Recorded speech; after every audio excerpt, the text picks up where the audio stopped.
Alright mga kaibigan, yan. Ito naman tayo sa ano. Isang bali 1, 2, 3, limang ano po, limang sayote yung ating tatanim ngayon. Yan, pukayin muna natin yung mga lupa bago natin ilagay yung sayote. Yan, ganyan lang po. So ang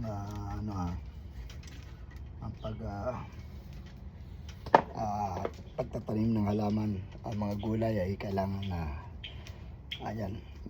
ano po tayo, bago tayo pumunta sa mga gawain, kailangan mag breakfast muna tayo, kakain, at para yung ating pagtatanim ng halaman ay masigla at maganda ang kanyang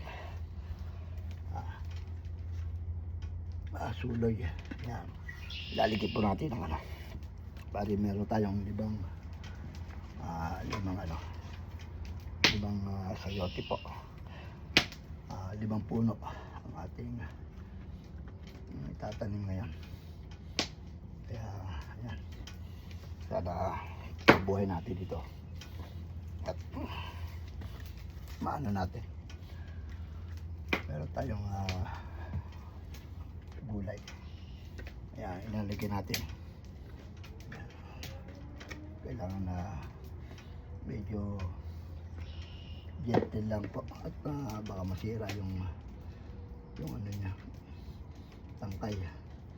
So humaba na po siya. Ito yung nabili ko ng ano, yung buo. So pinasibulang natin. Kung natatanda niyo yung ating pinost natin sa Facebook. Ayan. So sumibol na po siya. Wala po akong buto na kundi yung buo lang po siya.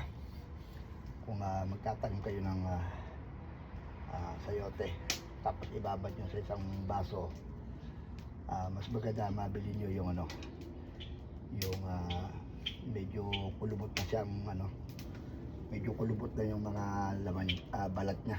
At yun, mas maganda po yun, madali siyang sumibol. So ayan, ating gentle lang ang ating baka mabali yung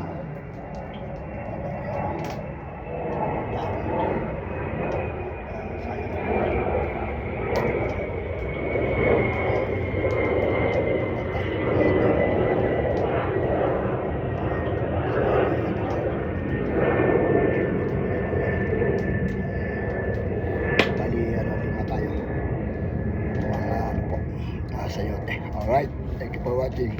Happy Sunday.